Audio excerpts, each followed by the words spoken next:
OC Wellness Physicians Medical Group. My name is Dr. Van Dusen, and we have a series of videos that we want you to be able to view so you can do exercises at home no matter what stage of care that you're in.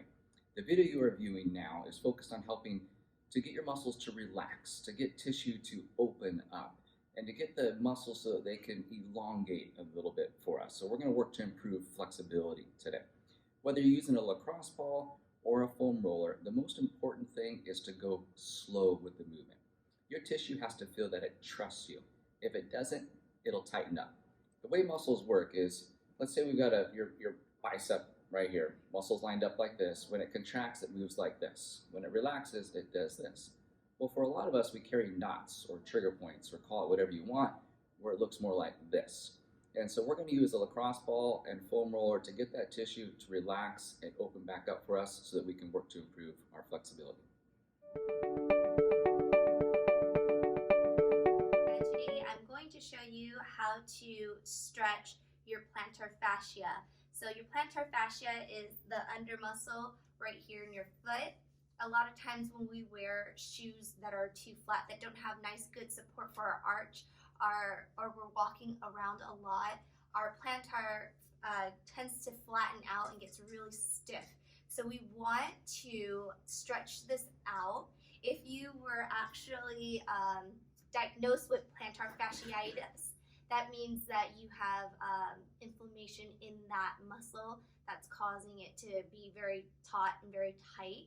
So I'm going to show you how to stretch this area, and what we're going to do, we're going to actually use a couple of tools. So if you don't have one, hopefully you have another, and if not, we can makeshift something.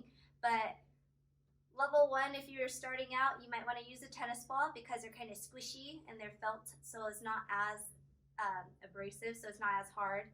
The next thing I would like to use is if you have a dog, or if you happen to have this therapy tool, it's a spiky ball. Some dogs have a chew toy that's similar to this. You might want to use that. And the next thing that we have is our lacrosse ball. If you don't have either one of these, if you have a plastic water bottle, if you drink a quarter of it down, then freeze it, you could actually use the water bottle, a frozen water bottle.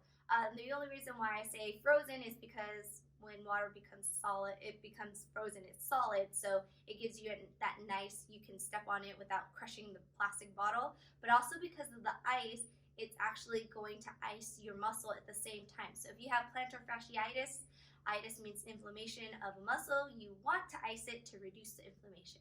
So that is another thing that you can also use. But all you're gonna do is simply, we're just gonna take the ball, we're gonna simply put it underneath their foot, and we're gonna roll back and forth on it.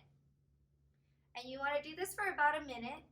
If you don't feel like it's doing anything, it's just rubbing like this tennis ball. It's not really doing much for me because it's very soft. You can try to put your weight into it, but now I feel like I'm just squishing the tennis ball. So I'm going to go to a harder surface. This one feels amazing. So you can definitely get this, like I said, it could be a dog's chew toy, but it's got to be a little bit firmer, not the squishy flat ones. This is actually a therapeutic. It came in a set, so they have like a soft, a lacrosse one that's nice and smooth, and it comes with the spiky ones. You can get them on Amazon, you can get them at Target, but you're gonna put this one on the bottom, same thing. This one feels good because the little spikes give you kind of like it kind of gives you a massage at the same time. So I really like this one, especially when I used to wear heels. This felt amazing. So this is definitely one that I really liked. If you have an area that's just really, really tight and you really want to get it stretched out, beware. This one will hurt a bit because it is so solid, but the saying, no pain, no gain. So it may hurt while you're doing it, but once you release that pressure, your feet it's gonna feel really amazing after. So if you can tolerate a little bit of pain for a little bit, just for a minute, and then go back to relaxing, you're gonna feel the benefit of it. Doing these, we would recommend you doing it for about a minute to 2 minutes on each foot or the foot that is affected. And then you can do it as much as needed because this does not hurt you to do more than just 1 time a day, 2 times a day. The more you do it, the better, because all it is doing is breaking up that fascia. So fascia is more of a fibrous tissue than your muscle is.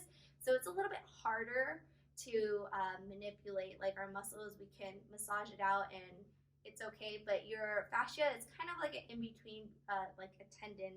So it's a little bit more tougher of a area to work on. So because your foot has a lot of tendons in here, as well as muscles, as well as ligaments. So it's a little bit harder to work on. So the more you do your ankle and your foot stretches and exercises, the better it will be. So I hope this tip helps, and we'll see you in the next video.